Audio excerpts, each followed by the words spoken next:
Hello, everyone. It's your boy, The Berg, bringing you episode 5 of Inside the Mind. We'll be covering defensive assignment adjustments with explanations. All right, let's get to it.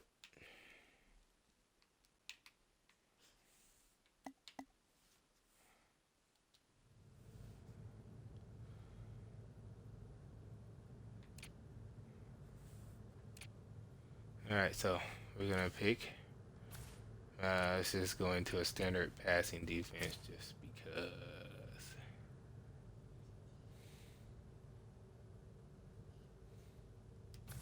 And then we'll have gun.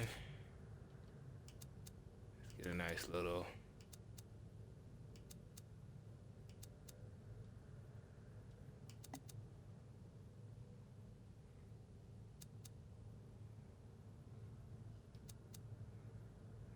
Let's go. Blue All 58. right, so Blue 58. let's go over the defensive assignments. So this will be a quick video. Cushion. So what we're gonna do with cushion is it helps you get back in like a prevent style defense. Okay. All right.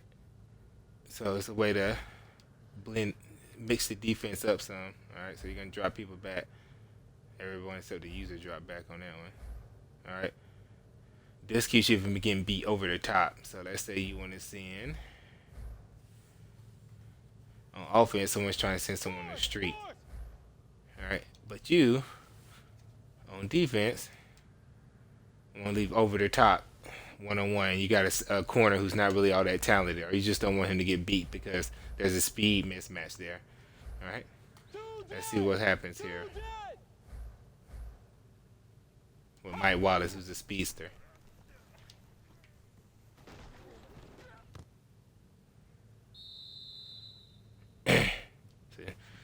That's the cushion. All right, so it really helps with those deep balls. We're running again. Mike Wallace on the street. We'll see how it looks when it's 1-on-1.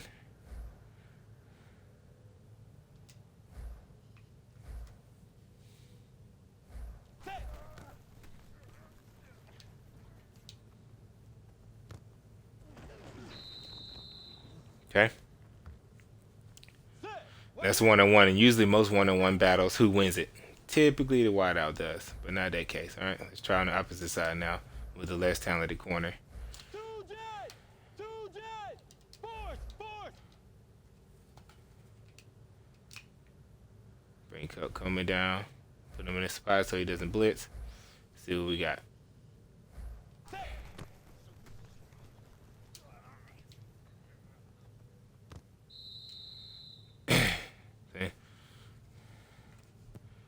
Get ready. 180.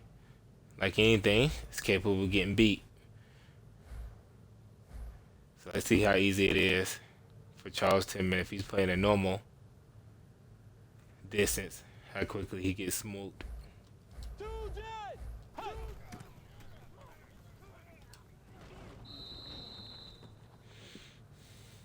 So that cushion can do two things. The cushion can either help you play the deep ball over top, or the cushion can at least buy you time for the pass rush to come. So moving on, we're gonna talk about baseline. Baseline is pretty straightforward and simple. All right, so it's gonna go to the base settings for the defense. So it's pretty straightforward. Baseline, base setting for the defense. All right, so it's how the defense is supposed to look when you're picking to play. That's exactly what it's going to do. All right, so when you're going to the play call screen and you hit base align, it's going to make your defense look like it does in the play call screen. Okay. Man align. Okay, so man align adjusts your defensive players to the people that they're actually assigned to. So you see how Kika is offset with Kyle Rudolph. So let's hit Y. All right, and let's do man align. Now we got linebacker on running back, corner on tight end, corner, corner, corner. All right. So that's how you can get it to where you say, "Oh man, I'm in a situation." Let's reset that. Let's say we're in a situation where you had originally linebacker, which Kuechly's a talented linebacker, so I would leave that situation there. But ideally, not everyone has a stud like that, so you would want the cornerback on the tight end. So that's a proper opportunity to do something like that, where you can say man align Y, RB, and lines your guys up closer to the line of scrimmage, closer to the guy that they're assigned to. Okay. All right. So we got outside, right? Outside, which is Y, right on the right trigger. All right. That's going to make you play any type of route that the route leads to the outside. So let's say someone's doing a corner or out. Okay, so let's run out with. There we go. Right's running one right now. So let's see what we can do with Cortland Finnegan. All right. Hit Y for coverage adjustments. Outside. Let's see what we get.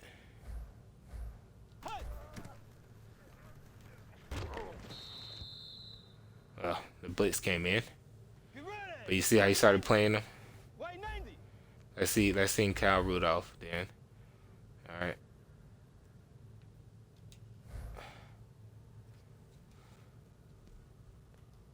Let's see Kyle Rudolph on the out route. Okay. And we're gonna make Ben Rickery play him outside.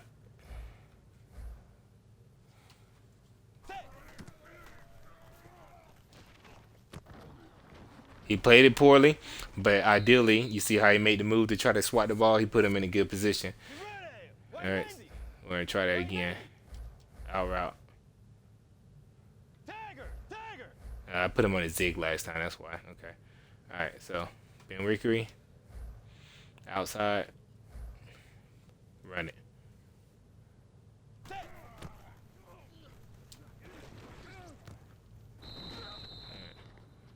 Let's try that again. So you guys got to. So he's gonna cover those routes, the out routes and the corner routes. Okay. So that's what you want to run with outside. With inside, it helps you try to jump the type of routes that will be for like drags or ends and slants, right? So let's run with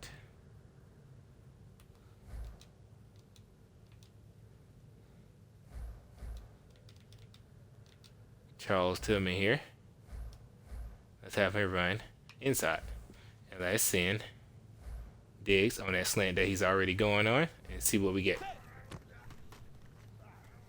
He gets smoked. Why? Because he's slow and garbage, but he at least was in the position that he was supposed to be in.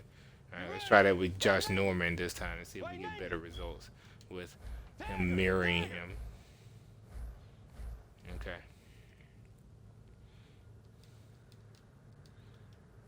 Josh Norman playing inside. Let's go.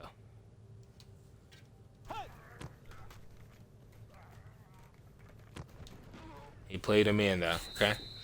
Same thing for the drag. He took the inside position. That's what they're going to do. Doesn't guarantee they're going to stay with him. It just guarantees that they're going to at least put themselves in the situation or attempt to put themselves in a situation because there are no guarantees, as we all know in Madden. But we saw a perfect example of it with Tillman and Norman. They put themselves in the situation.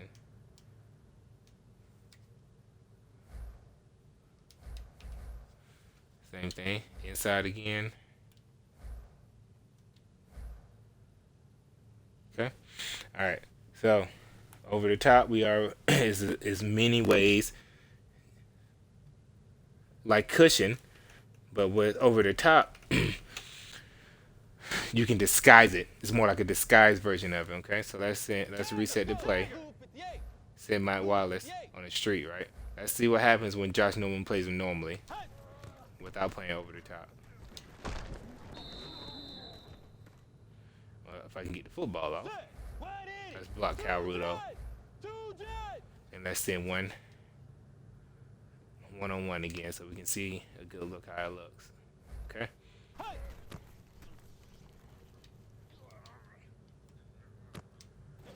I was able to get above him. And that's my Panthers doing what Panthers do. All right. Same thing. This time, we're going to make him play over the top. The whole defense. Play over the top.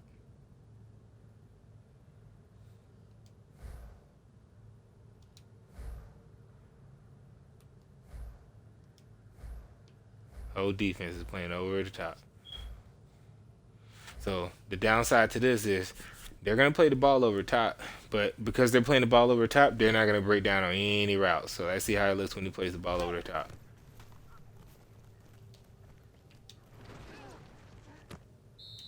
All right, so much faster. Let's look for something where the speed difference isn't all that. Two jet. Two jet. Mike Wallace has wheels, Dagger. and Josh Norman only has 88 speed. So over top.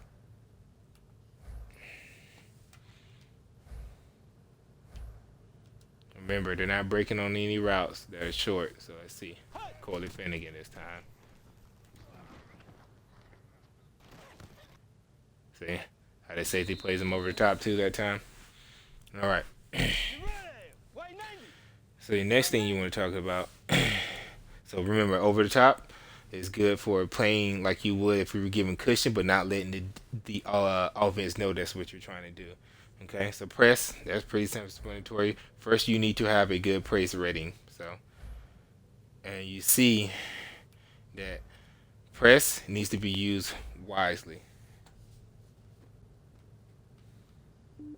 The reason why the press needs to be used with caution is because when you press someone who's speedy or they have good release,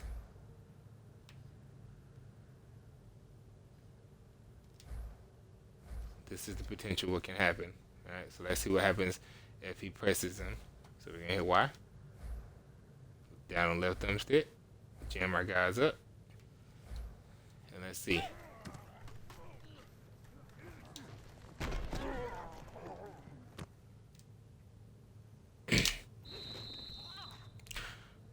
So with press, it's always good if you don't have a guy who was high press, or you have somebody who does have high press, but the opposite guy has good release or speed on his side. You just got to use it with caution. It takes a factor. You have to factor in what your opponent can do with the guy you're pressing and what the defender can do, the guy who is pressing. All right, so you really need to keep that in mind. And sometimes you might have to keep a safety over the top if you know you got a guy who has high press rating, but he has like 85 speed. So once the guy does get off the press, or if he doesn't really press him at all and he whiffs, he's gonna get toasted. So that's something you need to really keep in mind, that you need to get the pass rush there. If you're pressing, the pass rush needs to be on point. Okay. See how that was that time. Because the press knocks the person off the route, right? So, same thing here. We're going to try to send him on a slant. But then we're going to press him.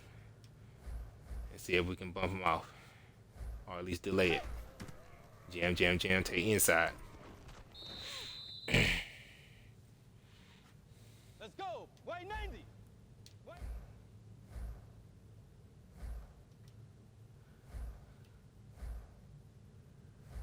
Let's see how it looks now. With no press. Two jet. And just turn and run. Much different position. Alright. So keep in mind, use it with caution. It can be beneficial, but you need to get your pass rush there, and you need to have either talented corners with high press and decent speed, or you need to bring your safety over top. Okay?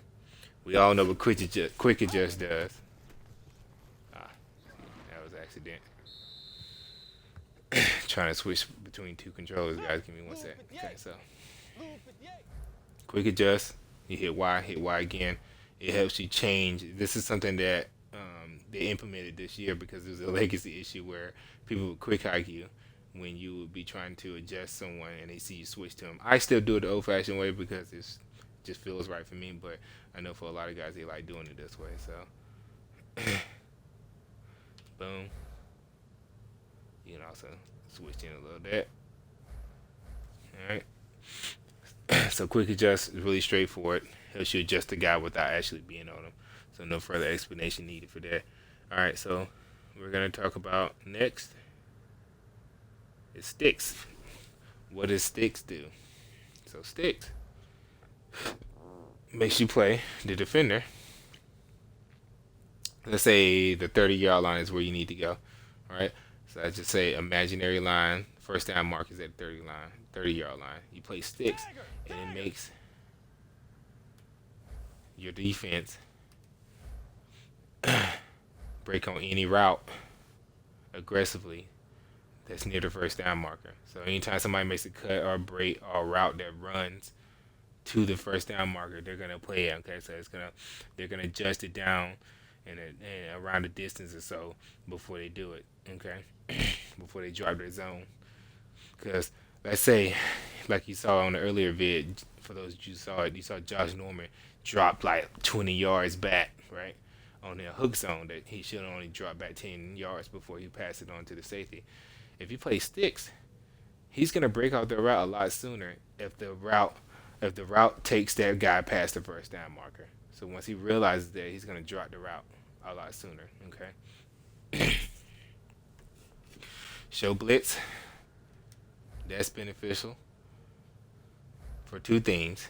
If you're actually blitzing, to put your guys in position, better position to blitz, or to fake the defense and make them think you're sending more guys than you really are. Okay, so that's essentially what show blitz is used for. Okay, so that's a pretty straightforward one. Is to either put your blitzing guys in better position to blitz and to get gap pressure in their assigned gaps, or to disguise the offense and make it look like you have a guy who's blitzing when you could actually have somebody who's just dropping back in a zone, like we have here. He looks like he's blitzing, but in all actuality, he's dropping back in the zone.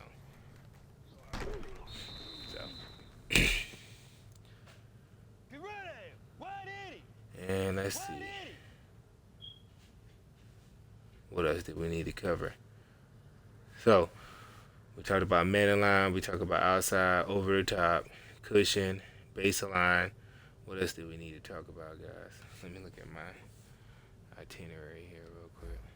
Let's see what else. Underneath. So, underneath, you run in the zone, right? And it will help you stay underneath the zones the whole time, right? So, it really helps with any type of, what I'm trying to think, horizontal type of passing, okay?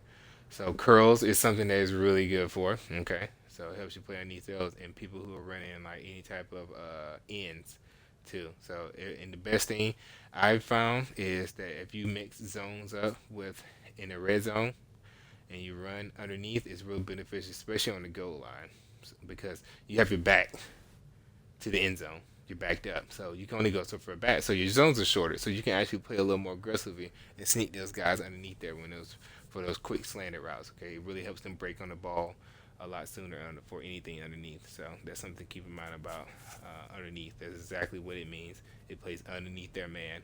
Okay, they'll stay underneath, especially if they're playing zone. Let's say, I'll give you an example right now. Let's run cover two, right? And let's do pass, play underneath, right? And we seeing Force. Get ready. play stick. White 90. White 90. Hide the ball, Hut. playing underneath.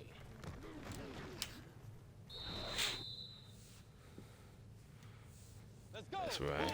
Force. Set. Blue 58. Blue 58. A nice Two end. jet. Two jet. Force.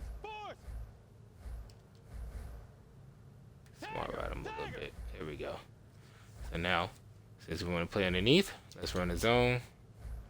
Alright, that's not a bad one. Switch it to underneath.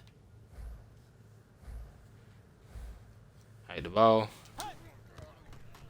It's playing underneath. See how they're playing? Kuechly was playing underneath Kyle Rudolph that time. When you play underneath, so let's see what happens when you don't pick that. White 90. You run the same White plays. 90.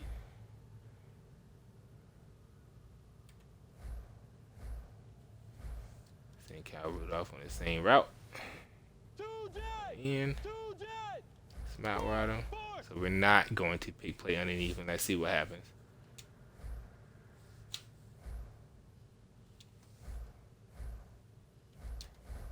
Switch it back because accidentally did an audible. Okay. Let's see what happens now.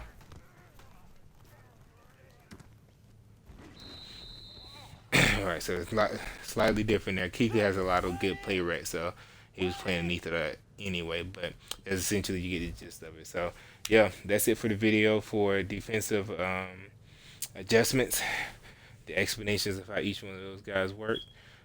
Yeah, as always, let me know how I did, and I'm always open for improvement. Till next time, guys. Out.